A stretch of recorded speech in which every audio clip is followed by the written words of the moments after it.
O, sisimulan ka ng ganito. Freestyle muna. Sino dito yung mga pumunta na naniniwala na kaya kong talunin ni Akata? Taas nyo kamay nyo. Diba? Hindi pa nagsisimula, nabali ko na yung paniniwala. Sa coin toss ako pinili nitong bobo na mama. Alam niya kasi sa battle rap, pre-battle ang aking panata. At the fact na pinauna niya ako, that means nag-iisip siya ng tama. Hindi ka baliw.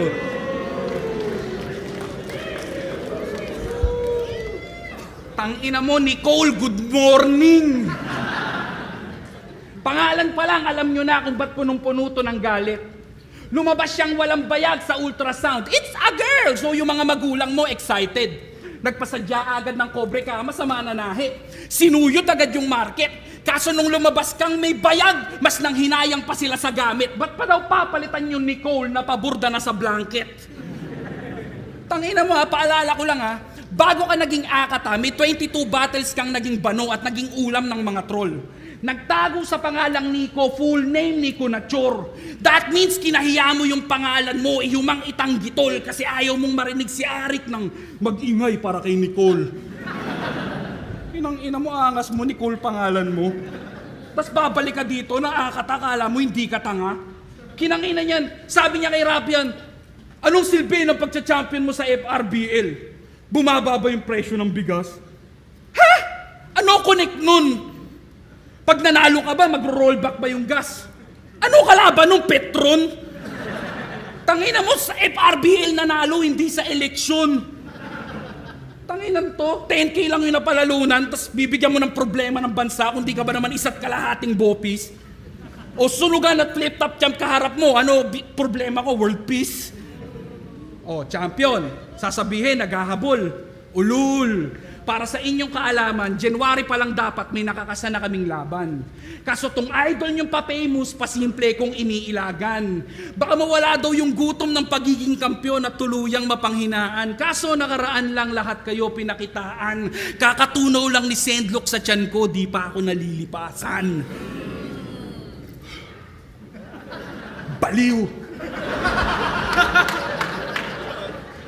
Kinanginan to, kukumpara nyo estilo ko dito. Ano ba ginagawa nito? Gagamitin niya yung common struggles ng isang artist at itutulak papuntang depression. Then there comes the time na gagawin niya na yung therapy session. Then he will relate that sa common issues ng society, so basically he's using you as a weapon. Pinoprogram kayong maging victim to make you feel that you need that lesson. Shut the fuck up! Pag walang weakness yung kalaban, idadama yung anak, asawa, magulang, lahat ng pwedeng lumabas sa kanyang dila.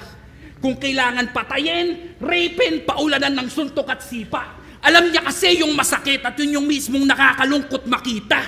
Kasi lahat yun galing sa taong di nakaranas ng kumpletong pamilya. Wala kang father figure. Iniwang ka na nung bata pa kayo. Walang oras sa'yo si mom, mas importante yung trabaho niya sa'yo. That means wala kang papa, tas di kalab ng mama mo. Mama ni Poison, disgrasyada, tapos mama ko edukada. Love ka ba? Ano mang narating niya sa buhay, yung masakit na katotohanan di mo kayang tanggapin. Malaki ang kaibahan ng batang natustusan lang sa naranasang mahalin. Di ba usapang pagmamahal ng ina? Wala tong maipagyayabang miski na ano. At sa puntong to, kaya kitang saktan kahit sabihin ko lang na ang sarap magluto ng mama ko. Nak, bagong game! Sasamahan ka ni Yaya mag-play. Si Yaya magluluto ng food, siya din magsasalin sa plate. Hinayaan sa mahal na school ka magstay, pero si Yaya kasama sa family day. What the fuck is up with that? Man, real shit. Si Yaya kasama sa family day.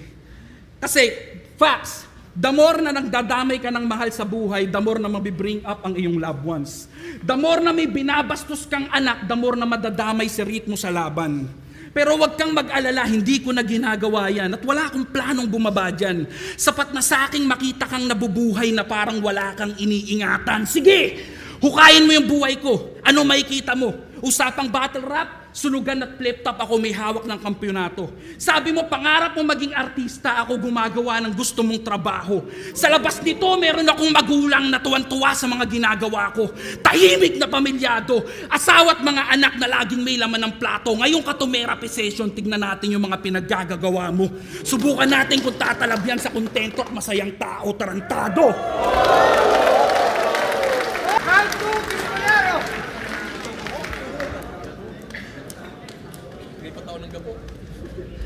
Ang ayos-ayos daw ng buhay ko. Ba't siya yung gusto ko? Di ka ba nagtataka? Ayusin ko yung buhay mong magulo. Thank you. Tanginan to. Pag binigyan daw siya ng 10K ni Ari, magiging 100K na. Tanginan to, patawa. 10K galing kay Arik, yung 90K galing sa mama niya. Ayun ba yung ROI? Tanginan to, pati si Pibos, tinitira mo pa, masyado kang pa-cute. Bad trip ka lang kasi pinagsuot ka niya ng jersey sa photoshoot.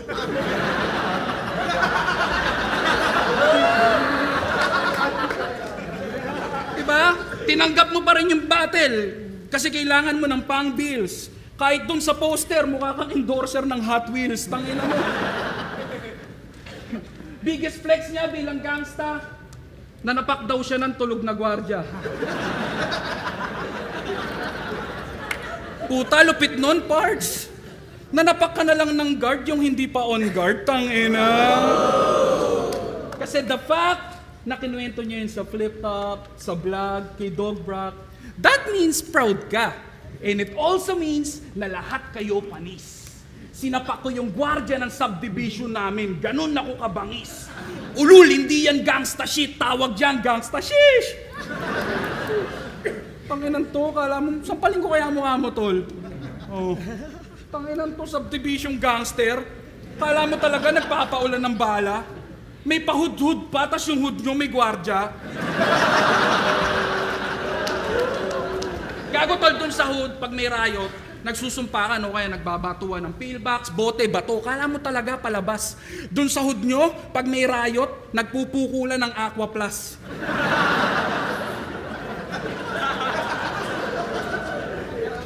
To, kung makapagkwento, kala mo talaga pandiinan. Mga gangster na tambay sa milk teahan, tapos pag kumalembang yung barangay, mag-uuwian. Gago! Tangina mo. Nakulong daw siya dahil nanaksak siya ng walang dahilan. Ano dahilan mo? Proud? Ulul. Pagiging matapang at sutil, hindi pareho. Ilang ulit mang ikwento, wala pa rin nakakabilib sa ulupong na to. Kung nasanay sa areglo dahil para sa respeto, handang alang-alang yung kalayaan kasi may tutubos sa'yo. Diba? Hindi ka matapang. Spoiled bitch ka lang. 35 anyos na pamilyadong nakatira pa din sa bahay ni mama. Puta ang galing. Senyoritong inutil na walang iniintinding bayarin. Ultimo needs ng apo, sagot ni lola kasi wala kang alam gawin. Magsisenyor na yung mama mo, nagpapagatas pa rin. Tapos sasabihin mo, hindi ka nagutom? Yun mismo yung katwirang alanganin. Kung nabuhay ka lang ng nakalahad, huwag ka nang umasa na pala rin. Ultimo sarili mong pamilya, di ikaw nagtataguyod at yun yung mismong kaibahan natin. Oo, di ka nagutom, pero di din ikaw yung nagpapakain. Ano? Magsakitan tayo! Tangina, puro yabang si Gago, laman ng kanyang plato, niyayabang ng pasigaw. Niwala kang ang ideya kung saan galing yung pagkain lumitaw. Nakakadiri daw maging tao, laging sambit niya't bitaw, pero sa pananaw ng may prinsipyong tao, nakakadiri maging ikaw.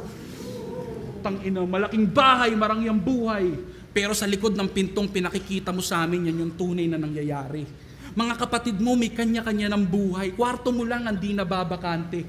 Mga mahal mo sa buhay, tingin sa'yo, perwisyo at irresponsable. May tinutulugan kang malambot na higaan, pero wala kang karapatang maging komportable.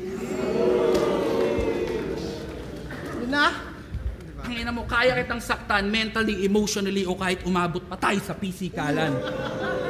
Oh, putang ina yung attitude ko, baka ma-question.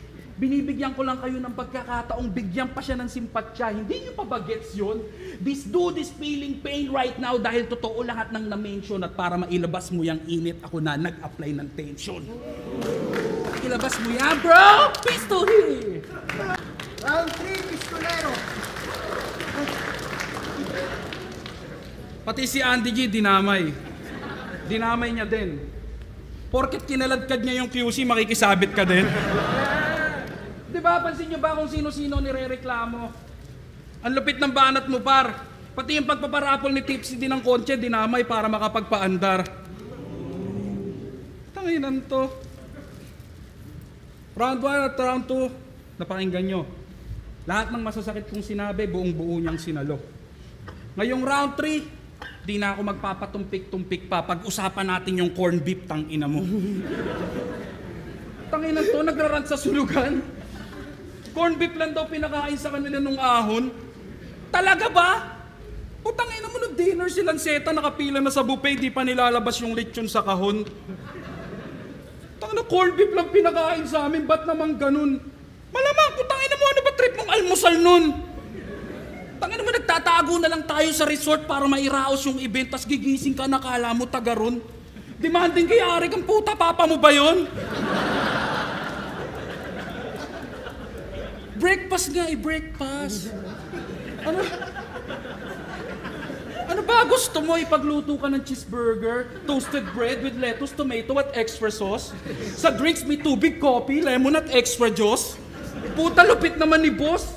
May ma-issue pag kinapos. Masabi lang na may beef, kahit corn beef, pinatos. Diba? Quarantine battles, pandemic. Tinawag niyang praning yung mga tao, gawa-gawang sakit lang daw kanyang kinokondena. Tapos nung nasa sunugan ka na, sasabihin mo dahil sa flip-top, nagka-COVID ka? Tanginan to, mga para lang makapanira, naging believer ka bigla. Gago, di ka nawalan ng panlasa, ang nawala sa'yo hiya. Pagkatapos ng laban mo kay Masta, may poison ka pa, bakit hindi ka nagsalita? Tangina, sa flip-top daw nakuha yung COVID, pero doon pinakalat sa kabila. Wanna know why? Kasi yun yung mga reason kung bakit yung sunugan ay nagka-interest. You're against number 1 league at kanila mismo yung na-witness. Yung motibo at yung hype sapat na para sila ay mag-invest. Nagtitrigger ka ng competition, healthy ka sa business. Ang ina. Tinatawag niya kaming battle rap slave kanina pa. Pero kami pa talaga? Ilang libo lang dinagdag ng sunugan sa TF mo, masaya ka na. Pinagsisigawan niya sa sunugan, sa kumu, na yung kinikita niya sa flip-top barya habang nagtatrabaho ka para sa 2 kumpanya, tanga! Ano? Sino ngayon ang most used? Ikaw. Pero tuwan-tuwa ka kasi ikaw ang bida. Pastang savior ng sunugan habang sinasalba yung kabilang liga. Round 1, typical na rima. Round 2, damay pamilya. Pag yung round 3, humihina. Siyempre, back to you, enigma. Pansin nyo ba? Boring yung mga akatabates pag yung flip-top hindi niya tinitira. Sama mo pa yung uprising, 3G, Sisinyo para yung issue mas mabisa. Kaya kahit kanino ka pa mangamuhan o kahit kaninong liga ka pa pumila, flip-top pa rin ang dahilan kung bakit ka kumikita, hipokrito. Ano? Laban niya kay Apok. Sinadya niyang i-trigger si Apok nang idamay yung uprising sa verso niya. Ang dami mong sinabi, nirebatan ka lang ng eto ka. Di ba? Tanginan to, atapang atao porkit abound si Raawat. Okay lang kahit mukha siyang tanga. O ba't ngayon hindi mo tinitesting yan sa papalagan ka? Ano? Ha? Sutukan tayo? Ha? Oh, that's what I'm talking about. He's always waiting for that opportunity. Nung sinabi ko siyang sasampalin ko siya, mukha agad pinansalo. Nung hinamon ko ng suntukan, sagot agad, tara ano. Basang-basa kita, tarantado, wag ako. Alam kong nag-aantay ka na lang ng papatol sa'yo. Kasi pag sinapak ko to ngayon, kinabukasan sikat siya. Sabay hashtag Akata Effect yung mga bobong fans niya. Eto, nagtuturo ng daan palabas ng depression. Naghahanap lang to ng damay. Pinagsisigawan yung peace of mind habang nagpaparami ng kaaway. Tangina kung sino-sino dinadamay para lamang kumonekta. Yung hindi kayang abutin, dinadaan sa pagprotesta, bistado na rototorepa. Wala kang karapatang magreklamo kung ikaw mismo yung problema. Tangina sa mga nanamantala ng init, hindi nyo na magagamit to. Kung taging kasiraan lang ng iba ang siyang nagiging kabig nyo. Pwes ako naman magtatanong, Apex, sana maging tapat ka sa narito. Tama pa rin ba si Akata o mali mga sinabi mo?